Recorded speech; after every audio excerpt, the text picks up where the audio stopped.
The flight attendant's smile was apologetic as she blocked my path to the private jet.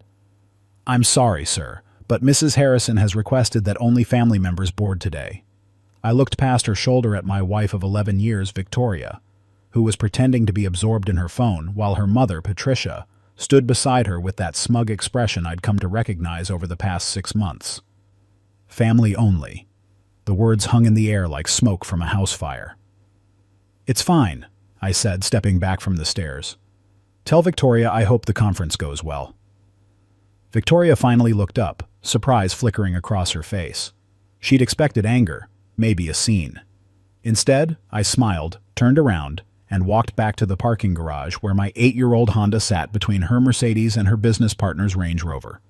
What Victoria didn't know, what nobody at Harrison Tech knew, was that I'd been preparing for this moment for 3 months. Ever since I realized my wife wasn't just distant, she was planning to erase me from the company we'd built together. My name is Jordan Mitchell. I'm 39 years old, and until yesterday I was the invisible backbone of Harrison Tech, a software development company worth $80 million. Victoria's name was on the door, her face on the Forbes articles, her signature on the patents. But the code, the architecture, the innovations that made Harrison Tech the fastest-growing enterprise software company in the Midwest, that was all me. If you're getting value from this story, from learning how one man turned betrayal into justice, please hit that subscribe button and drop a comment below. I read every single one, and your support means everything to me. Now let's get back to how my world was about to change forever. I met Victoria Harrison 12 years ago at a tech conference in Austin. She was presenting a business development strategy for emerging startups, and I was a software architect looking for my next challenge. After her panel, we ended up at the hotel bar, talking until 3 in the morning about technology, innovation, and building something that mattered. Victoria had the vision and the business savvy. She knew how to pitch, how to close deals, how to walk into a boardroom and make investors believe in possibilities. But she didn't know code, couldn't write a single line if her life depended on it. That's where I came in. "Jordan," she'd said that night in Austin, her eyes bright with ambition and wine. "What if we did this together? You build it, I sell it. Equal partners in everything." Equal partners. I believed her. Why wouldn't I? A year later, we were married in a small ceremony at her parents' estate in Connecticut.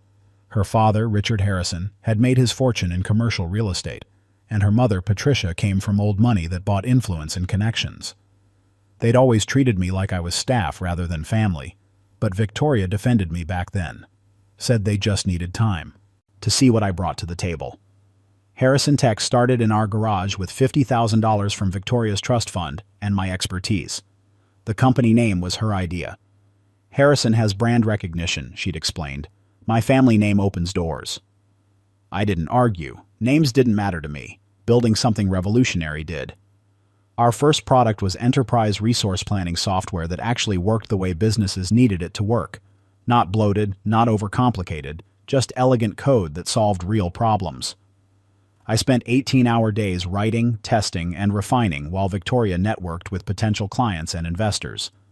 Within 2 years, we had 30 corporate clients and annual revenue of $5 million. By year 5, we'd grown to 200 employees and contracts with Fortune 500 companies. Victoria became the face of success, featured in business magazines, invited to speak at conferences, celebrated as a self-made tech entrepreneur. And me? I was the CTO who preferred staying in the background, they said. The genius who didn't like the spotlight. That narrative worked for everyone, especially Victoria. The first crack appeared 3 years ago when Victoria hired Brandon Caldwell as our VP of Operations. Brandon was everything I wasn't. Ivy League MBA, connected family, the kind of polished confidence that came from never having to prove yourself. He played golf with investors, closed deals over expensive dinners, and had opinions about product development despite not understanding the first thing about software architecture. "Brandon brings sophistication to our operation," Victoria explained when I questioned why we needed him. "We're growing beyond the startup phase, Jordan. We need someone who understands corporate culture." What Brandon really brought was Victoria's attention. I started noticing small changes. Victoria taking calls in private, weekend work sessions with Brandon that didn't include me, strategy meetings where suddenly my input wasn't needed because Brandon had already advised her on the technical aspects. Brandon says the development timeline is too aggressive, Victoria would tell me. Brandon thinks we should pivot to cloud-based solutions. Brandon believes we need to restructure the engineering team. Brandon says, Brandon thinks, Brandon believes. My wife was taking technology advice from a man who probably couldn't explain what an API was if you gave him a dictionary and 3 guesses. Then came the patent applications. I'd developed a revolutionary data synchronization protocol that would become our flagship product. Months of work, solving problems that had stumped engineers at Microsoft and Oracle. When Victoria filed the patents, her name appeared as the primary inventor. Mine was listed as a contributing engineer. "It's just business, Jordan," she'd said when I confronted her. "The company holds the patents anyway. Individual names don't matter. They matter when one person did all the actual work. You work for Harrison Tech. Everything you create belongs to the company. I'm not just an employee, Victoria. I'm your husband. I'm your partner." She'd looked at me with an expression I'd never seen before. Not anger, not guilt. Calculation. Like she was running numbers in her head, figuring out the most profitable way to handle this complication. "Of course you're my partner," she'd said finally. "I just think you're being overly sensitive about credit. What matters is that Harrison Tech succeeds. That's what we built together." But we hadn't built it together. Not really. Victoria had built a company. I'd built the product. And increasingly, I was realizing those were two very different things. The breaking point came 3 months ago during a board meeting I wasn't invited to attend. Victoria's father, Richard, had joined the board last year, bringing 2 of his business associates with him. Suddenly, the company I'd helped build from nothing had a board of directors who saw me as an expense line rather than a founder. I found out about the meeting from Sarah Chen, our head of HR, who'd always been honest with me even when it put her in uncomfortable positions. "Jordan," Sarah said, closing my office door and lowering her voice. "There's a board meeting happening right now in the executive conference room. I thought you should know." "What's the meeting about?" Sarah hesitated, then pulled out her phone and showed me an email. The subject line read, "Restructuring Proposal, CTO Position." My blood went cold as I read the summary. The board was discussing whether Harrison Tech still needed a CTO at my compensation level, or whether those responsibilities could be absorbed by a team of senior developers at a fraction of the cost. The proposal had been drafted by Brandon Caldwell and endorsed by Victoria Harrison. "They're trying to push me out," I said, reading through the bullet points that reduced 12 years of my life to a cost-benefit analysis. "I'm sorry, Jordan. I thought you deserved to know before decisions were made." "Does Victoria know you're telling me this?" Sarah shook her head. "I'll probably lose my job for this, but it's not right. You built this company's entire technical foundation. They're trying to erase you like you never existed." After Sarah left, I sat in my office looking at the email until the words blurred together. Victoria wasn't just distant. She wasn't just taking me for granted. She was actively working to remove me from the company we'd built together, and she was too much of a coward to tell me directly. That's when I started planning my exit strategy. Not out of anger, though I had plenty of that. Out of necessity. If Victoria wanted to play business games, she was about to learn I'd been studying the board a lot longer than she realized. I spent the next 3 months quietly documenting everything. Every line of code I'd written, every architectural decision I'd made, every innovation that carried Harrison Tech's logo but came from my mind. I also started doing something I should have done years ago. I reviewed the contracts, the intellectual property agreements, the partnership structures I'd signed without reading carefully because I trusted my wife. What I found was fascinating. When we'd started Harrison Tech, we'd used a basic LLC structure with both of us as equal members. But 5 years ago, when we'd brought in outside investors, Victoria had insisted we restructure as a C corporation. I'd signed the paperwork she'd put in front of me, trusting that equal partners meant equal terms. Except the terms weren't equal. Victoria owned 51% of the company. I owned 19%. The remaining 30% was split between investors and board members, including her father. I'd somehow agreed to become a minority stakeholder in the company I'd built. But here's what Victoria had overlooked in her rush to consolidate power. The core software system, what we called SyncMaster Pro, wasn't owned by Harrison Tech. It was licensed to Harrison Tech under an agreement that gave me, personally, full ownership and control of the source code. That agreement had been drafted back in year 2 when we were worried about being sued by a competitor. Our lawyer had suggested separating the intellectual property ownership from the corporate structure as asset protection. Victoria had forgotten about that agreement, or maybe she'd never understood it in the first place. Either way, every major client Harrison Tech had, every contract generating revenue, every product in our pipeline depended on software I owned and licensed to the company under terms I could terminate with 30 days notice. I'd built a kill switch into my own life's work, and I hadn't even realized it until Victoria gave me a reason to use it. The confrontation came 2 weeks before the private jet incident.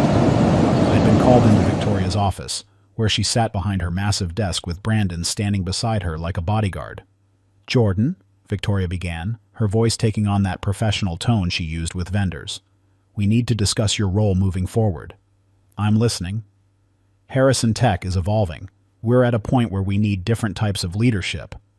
Brandon and I have been reviewing the organizational structure, and we think it's time to bring in fresh perspective for the technical operations."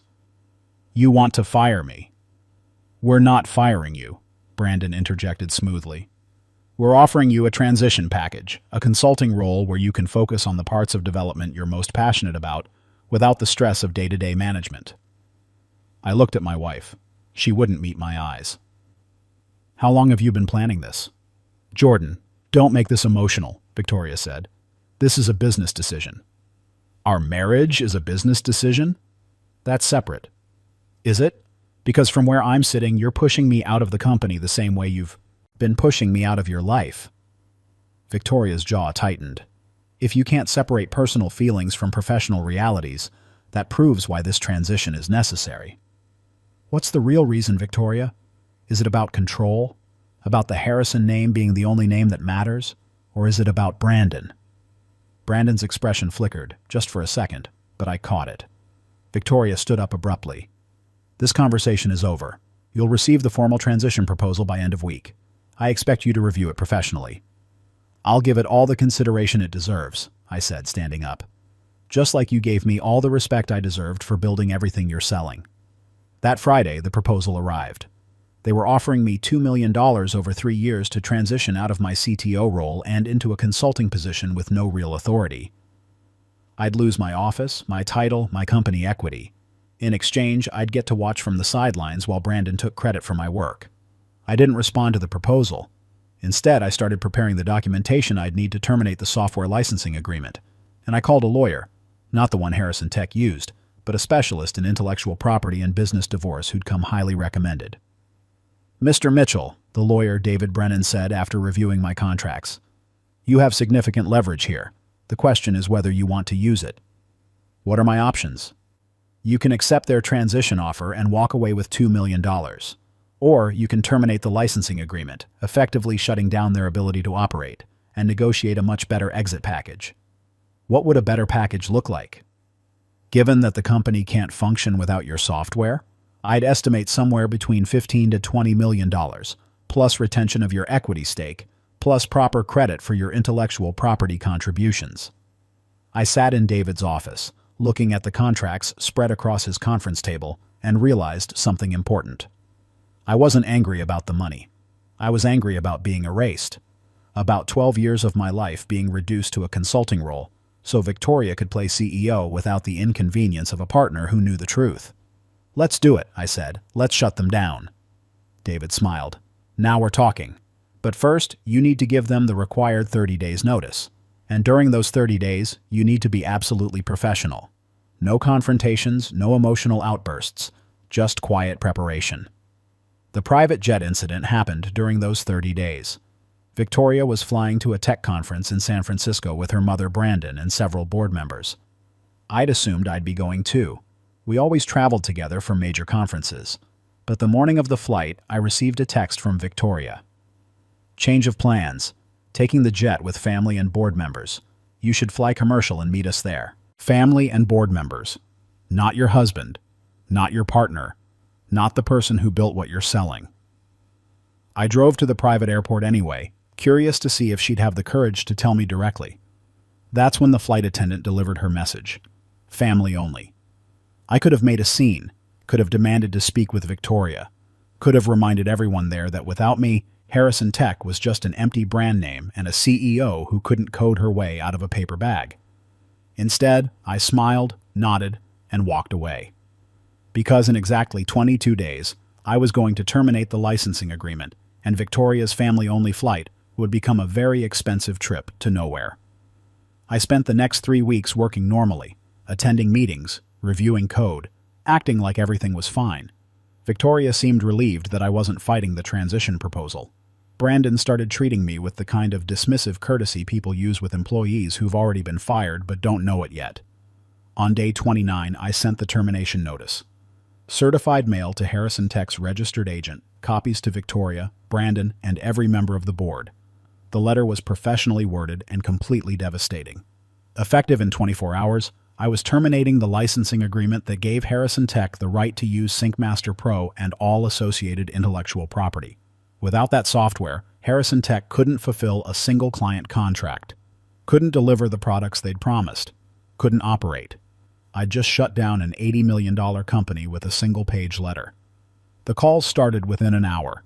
First Victoria, which I let go to voicemail. Then Brandon, also voicemail. Then Richard Harrison, Victoria's father, who left a message threatening legal action. Then Victoria's lawyer. Then Victoria again, this time leaving a message that started angry and ended desperate. "Jordan, what the hell are you doing? Call me back immediately." "Jordan, this is insane. You can't just shut down the company." "Jordan, please. We need to talk about this. I'm sorry about the jet. I'm sorry about everything. Just call me back." I didn't call back. Instead, I went to my storage unit where I'd moved all my personal files and equipment over the past 3 weeks. Everything I needed to run SyncMaster Pro independently. Every line of source code, every security key, every architectural document. My phone rang constantly for the next 12 hours. Victoria, Brandon, Richard, board members, even Sarah from HR, who begged me to reconsider because 200 employees were about to lose their jobs. That call almost broke me. Sarah was right. Innocent people would be hurt by my decision. But those innocent people were going to be hurt anyway when Victoria's restructuring plan eliminated half the technical staff to increase profit margins. At least this way, I had leverage to negotiate protections for them. At 11 p.m., Victoria showed up at my apartment. Our apartment, technically, though I'd been sleeping on the couch for 3 months and she'd been spending most nights at her parents' estate. She looked terrible. Hair disheveled, makeup smeared from crying, wearing sweatpants instead of her usual designer suits. "Jordan," she said when I opened the door, "please let me in. We need to fix this." "There's nothing to fix. You wanted me out. I'm out. You just didn't expect me to take my work with me. You're destroying everything we built." "No, Victoria. I'm protecting what I built. There's a difference." She pushed past me into the apartment, looking around at the half-empty space like she was seeing it for the first time. "The board wants to sue you. My father is talking about criminal charges. Brandon says we can find another software solution." Brandon is an idiot. There is no other software solution. Every system Harrison Tech uses is built on my architecture. You can't just swap it out like changing light bulbs. "So what do you want? Money? Fine. We'll pay you whatever you want." "What I want," I said slowly, "is for you to admit that I built this company's technical foundation. That every patent, every product, every line of code came from me. I want proper credit and proper compensation. You'll have it. I'll fix the patents, add your name, whatever you need. And I want you to publicly acknowledge that pushing me out was wrong, that you tried to erase my contributions and failed." Victoria's face hardened. "You want me to humiliate myself. I want you to tell the truth, but apparently that's the same thing to you." "Jordan, please. There are 200 people who are going to lose their jobs if you don't restore the software access. Are you really going to punish them for my mistakes?" She was right, and she knew it. That's why she led with the employees rather than her own losses. Victoria had always been good at finding emotional leverage. "I'll restore access," I said, "after we negotiate a proper exit agreement. One that gives me full credit for my work, fair compensation for my contributions, and protections for the technical staff you were planning to lay off. Fine. Whatever you want. Just do it now."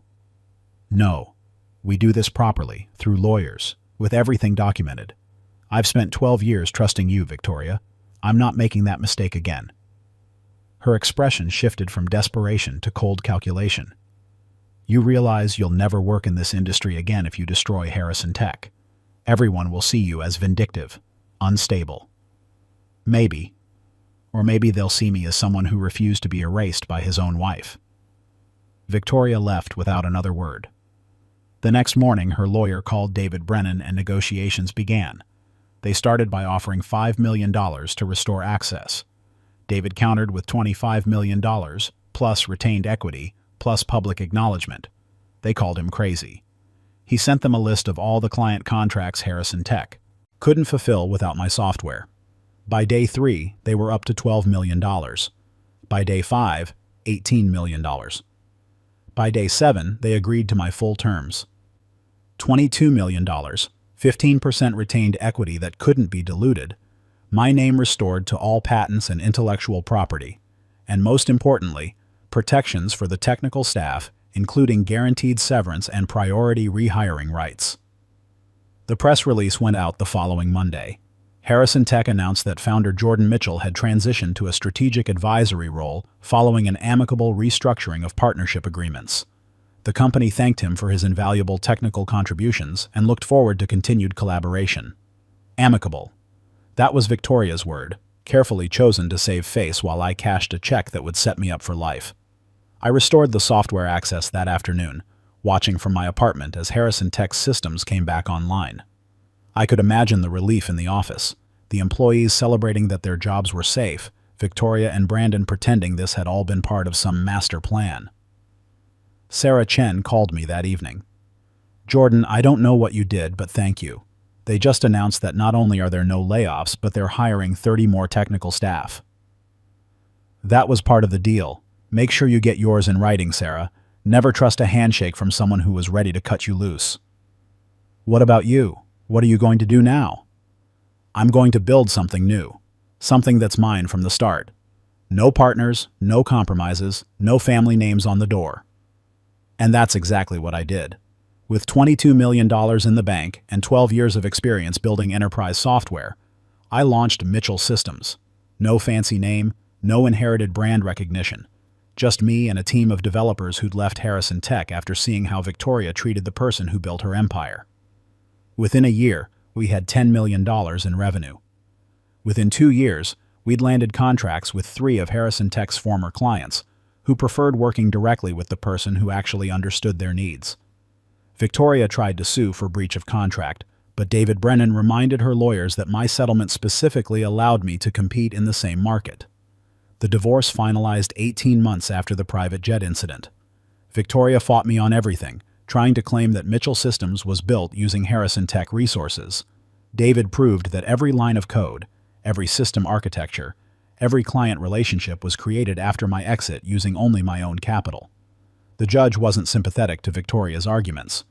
Turns out that publicly available patent records showing my name being added back to inventions I'd created didn't help her claim that she was the real technical genius behind Harrison Tech. We settled with her keeping the house, most of the shared assets, and Harrison Tech. I kept them quiet. Mitchell Systems, my intellectual property rights, and most importantly, my self-respect. The last time I saw Victoria was at a tech conference 3 years after everything fell apart. She was presenting on a panel about women in technology leadership. I sat in the back row, watching her talk about building Harrison Tech from nothing, about the challenges of being a female CEO in a male-dominated industry. She never mentioned my name once, not when discussing Harrison Tech's technical innovations, not when talking about early struggles, not when answering questions about what made the company successful. After the panel ended, our eyes met across the conference hall. For just a moment, I saw something in her expression. Not regret, not guilt. Recognition that she'd gambled everything on being able to erase me and lost. I nodded once, then turned and walked away. Some people never learn that the person you dismiss is often the person holding everything together. If this story resonated with you, if you've ever felt undervalued or erased by someone you trusted, leave a comment below and share your experience. And don't forget to like this video and subscribe for more stories about finding justice when the people closest to you betray everything you built together. My name is Jordan Mitchell. I learned the hard way that true partnership requires more than contracts and promises. It requires respect. And when that respect disappears, sometimes the kindest thing you can do is walk away with exactly what you're worth, even if you have to burn everything down to prove it.